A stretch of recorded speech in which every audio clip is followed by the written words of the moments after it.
গরুর মাংসের বিরিয়ানি তো আমরা সবাই খেয়েছি, তো এভাবে একবার বানিয়ে দেখুন, মুখে স্বাদ লেগে থাকবে। তো চুলে একটা প্যান বসিয়ে দিয়েছি আর 1/4 কাপ পরিমাণ সয়াবিন তেল দিয়ে দিলাম, আর এর সাথে অ্যাড করে দিয়েছি আস্ত রেগুলার যে গরম মশলাগুলি আমরা ইউজ করে থাকি সেগুলি। কিন্তু এখানে কিন্তু কোনো স্পেশাল মশলা ইউজ করা হয় নাই, দেখতেই পাচ্ছেন।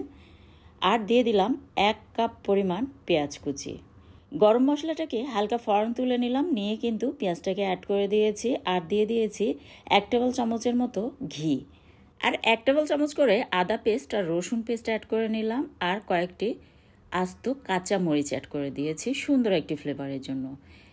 আর দিয়ে দিচ্ছি 1.5 কেজি পরিমাণ গরুর মাংস। এখানে হাড় চর্বি সহ সব ধরনের কিন্তু অংশ থেকে গরুর মাংসটা নেওয়া হয়েছে, আর সেটা কিন্তু খুব ভালোভাবে ধুয়ে আমি রেগুলার কাটের চাইতে একটু বড় সাইজ করে কেটে নিয়েছি, আর সেটা কিন্তু অ্যাড করে দিলাম। দিয়ে এটাকে প্রায় 2 থেকে 3 মিনিটের মতো ভেজে নিলাম। তারপর এর সাথে আমি অ্যাড করে দিচ্ছি এই স্পেশাল মশলাটি। এটা চাইলে আপনারা দিতে পারেন, আবার না দিলেও চলবে, তবে হাতে কাছে যদি থাকে অবশ্য দেওয়ার চেষ্টা করবেন। আর এটা কিন্তু চিকেন বিরিয়ানির মশলা, আমার হাতে কাছে এটা ছিল তাই এটাই অ্যাড করে দিয়েছি। তবে বিফ বিরিয়ানির মশলাটাও কিন্তু পাওয়া যায়, চাইলে সেটিও কিন্তু অ্যাড করে নিতে পারেন। তো ঢাকনা দিয়ে ঢেকে প্রায় 3 মিনিটের মতো এটাকে কষিয়ে নিয়েছি। তারপর ঢাকনাটা তুলে সাথে অ্যাড করে দিলাম 2 টেবিল চামচের মতো টক দই, আর এই স্পেশাল মশলা অ্যাড করে দিলাম 1 টেবিল চামচের মতো। এই স্পেশাল মশলাটির সাথে অ্যাড করা আছে বেরেস্তা, কিশমিশ, বাদাম, জয়ফল, জয়ত্রী, যে কোনো বাদাম কিন্তু ইউজ করতে পারবেন। তো সব কিছু কিন্তু আমি একসাথে ব্লেন্ডারে ব্লেন্ড করে বেশি পরিমাণে আমি ডিপ ফ্রিজে এভাবে এয়ারটাইট বক্সে রেখে সংরক্ষণ করে থাকি। আর যখন এ ধরনের রেসিপিগুলি বানিয়ে থাকি তখন কিন্তু আমি এই স্পেশাল মশলাটি ইউজ করে থাকি। আর এটা কিন্তু ডিমের কোরমা, চিকেন কোরমা, এই ধরনের খাবারেও কিন্তু এই মশলাটি ইউজ করা হয়ে থাকে। আর টক দইয়ের রেসিপি কিন্তু আমার ইউটিউব চ্যানেল এবং ফেসবুক পেজে শেয়ার করা আছে। 1 মিনিটে 3 ধরনের টক দইয়ের রেসিপি, আপনারা চাইলে রেসিপিটি দেখে নিতে পারেন, আর লিঙ্ক আমি ডেসক্রিপশন বক্সে দিয়ে দিব, আপনারা চাইলে চেক করে নিতে পারেন।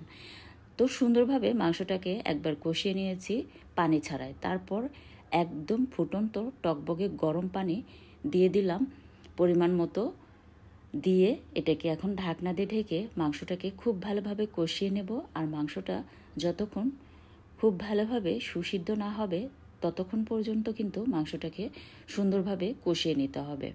আর এই পর্যায়ে চুলার পাওয়ারটা মিডিয়ামের চেয়ে একটু কম পাওয়ারে রেখে কিন্তু করে নিতে হবে এই কাজটি, তাহলে কিন্তু মাংসটি খুব ভালোভাবে এই পানিতেই সিদ্ধ হয়ে যাবে। তো অলরেডি এই মাংসটি কিন্তু প্রায় 80% মতো সিদ্ধ হয়ে গিয়েছে, আর তেল কিন্তু উপরে এরকম ভেসে উঠেছে, দেখতে পাচ্ছেন।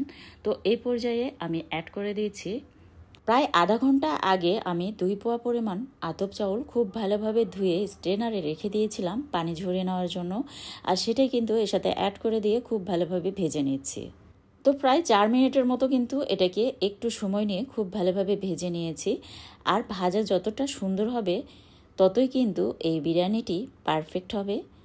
তো আমার ভেজে নেওয়া হয়ে গিয়েছে। তো এই পর্যায়ে আমি অ্যাড করে দিয়েছি একদম ফুটন্ত গরম পানি।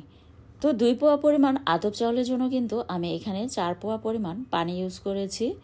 তারপর এটাকে খুব ভালোভাবে মিক্স করে নিয়েছি।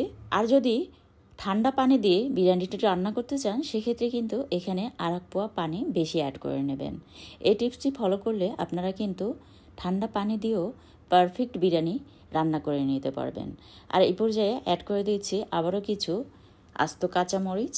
এটা কিন্তু ঝাল ছড়াবে না, সুন্দর একটি ফ্লেভার ছড়াবে। আর নিচের সাইডটা একটু চিমটি কেটে অ্যাড করে দিলাম, তাতে ভিতরের ফ্লেভারটা বেরিয়ে আসবে। মাংস কষানোর ক্ষেত্রে কিন্তু আমি লবণ ইউজ করেছিলাম, ভিডিওটি স্কিপ হয়ে গিয়েছিল। তো অবশ্যই এই পর্যায়ে লবণটা চেক করে লবণটা কিন্তু অ্যাড করে নিতে হবে। তো আমার কাছে কম মনে হচ্ছিল, আর একটু অ্যাড করে দিলাম। আর স্বাদটাকে বাড়ানোর জন্য অ্যাড করে দিচ্ছি কিছু পাউডার মিল্ক। আপনারা চাইলে কিন্তু এখানে মাওয়া ইউজ করতে পারেন যদি হাতে কাছে থাকে। আর কিছু কিশমিশ আর বাদাম ইউজ করলাম, আপনারা চাইলে এগুলি স্কিপ করতে পারেন, তবে হাতে কাছে থাকলে অবশ্যই দেওয়ার চেষ্টা করবেন, তাতে কিন্তু স্বাদটা বহু গুণে বেড়ে যায় আর খেতেও ভালোই লাগে।